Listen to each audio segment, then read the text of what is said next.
What's going on, guys? Welcome back to the Ovens Garage. Today I'm here working on my wife's 2003 BMW X5 that has a M54 3-liter gas engine in it.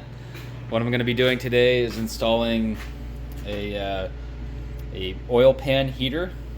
So these cars, from my understanding, at least the M54 engines, I got a lot going on right now here, but the M54 engines don't have a spot for a factory block heater, and even it's really challenging to find a spot to tee in for like a coolant temp sensor, or in this case for my electric fan that I installed. I'm running it off of a sensor, and what my plan is to tee into the back where the factory sensor is. There's no real good spot for like a factory block heater, so what I'm doing is installing an oil pan heater instead. So I measured out the right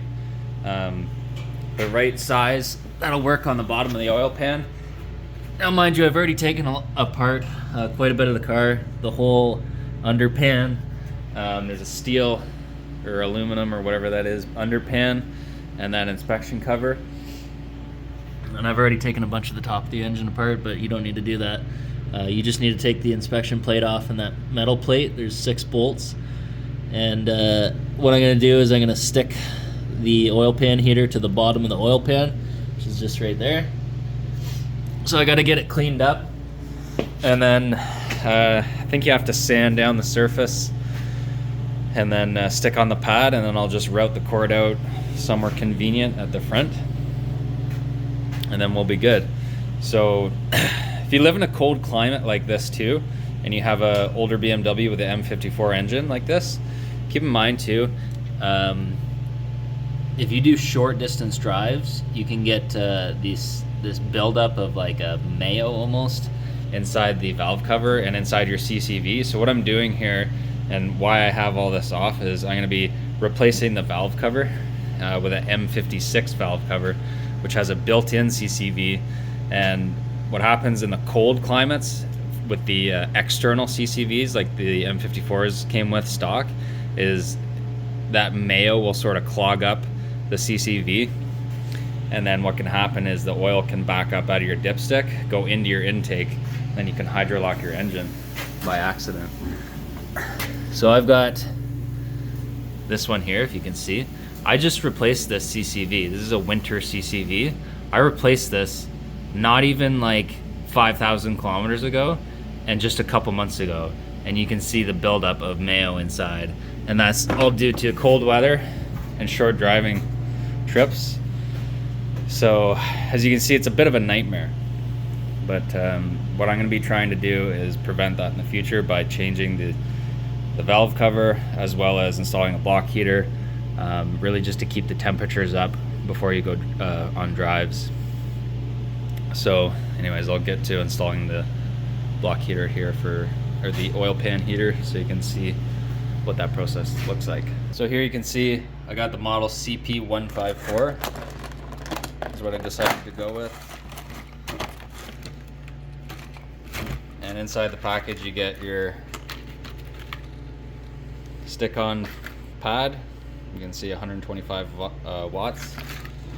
And then it comes with some sandpaper, supposed to sand down the surface. And then I think this is to go around the edges, so that way no debris or water gets into the edges of the pad and starts to peel it off.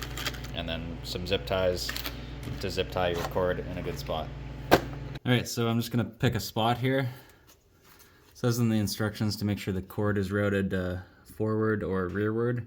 So I'm going to go about there. And what I need to do is take my sandpaper and scuff off to bare metal, and then I'll be able to apply the pad, and it says to heat up the pad for a couple of seconds before you apply the pad onto the bare metal surface. Okay, so I've sanded down the surface here, and now what I'm going to do is I'm going to take that pad heater, heat it up for plug it into the wall, heat it up for 3 to 5 seconds, and then I will apply it to the oil pan. Once it's on the oil pan, I'm going to take this roller, roll out the air bubbles, and then I'm going to plug it in for another 5 to 10 seconds, keep rolling out the air bubbles, and then After that, I can apply the silicone. Okay, so after I put on the pad heater, I plugged it in for about 10 seconds and rolled out some more air bubbles. And then I routed the cord. So here on this car, I just routed it through that part of the bumper. It goes down there. You can see it comes out here. I've zip tied it to non-moving parts and away from any parts that are in motion while the car is on. And here you can see the pad is almost installed. Now I'm going to take the silicone, go around the edges, and then we'll be done. So according to the instructions on the silicone, it says it takes 12 to 24 hours to cure. So I'll have more than enough time before I get this thing back together for that to cure. But just keep that in mind if you're installing one of these. And here you can see what that looks like, the finished product. On my truck, what I decided to do was throw a coat of paint on there, just around the areas that I sanded because it was bare metal. Okay, real quick here, it's the next day. Silicone's all dry. What I'm gonna do, there's a little bit of a leak there, I just gotta wipe up, but what I'm gonna do now, just because I sanded the surface that was outside of here as well, I'm just gonna throw a quick coat of, this is aluminum paint, I'm just gonna throw a quick coat over that. Okay, so I just threw a light coat of paint on there. We'll let that cure, and by the time I have everything back together and I tested, that paint will be dry. Alright, I'm just gonna do a quick test here on the oil pan heater. Got this temp gun here. I'm just gonna show you real quick what the current temp is. Right now we've got 9.6 degrees on the surface and 9.8 degrees ambient temperature right here at the floor of the garage. So I'm going to plug this in and we'll see how quickly it heats up and what it gets up to after some time. Okay, so I just plugged it in. Here you can see it getting warmer. So 51 degrees, this is in Celsius by the way. 58 degrees. I'll do a reading on the top of the engine. So here, just a reading on the side of the block. I got about 11.3 degrees Celsius. Here, I'll just make it consistent here. I'll go right at that number in the casting. 10.5 degrees Celsius. All right, we're just maybe a couple minutes in here. Back at the bottom, I'm gonna take a reading on the surface of the pad.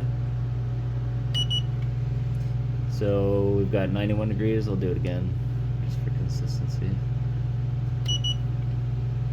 90 degrees. So that's about 91 degrees Celsius is what it's at after a couple minutes here. All right, we're just over an hour in now with the heater being on. I've decided to throw the intake back on, so I'm not gonna be able to get the exact same reading, but I think I can maybe get a reading down on that part of the block there. 12 degrees. So it's been about an hour and that's up to 12 degrees. So a few degrees increase.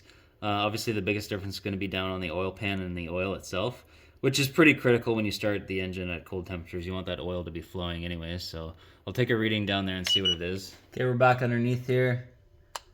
Another reading on the pad itself. Let's see. Get a better reading. Yeah, we're still sitting 86 degrees right in the center.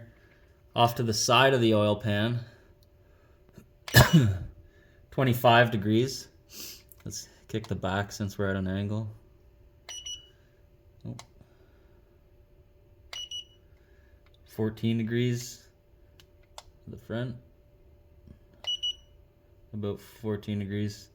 So it's really not getting crazy hot, but again, this is just going to be heating up the oil in the oil pan, so you get a warmer oil at startup.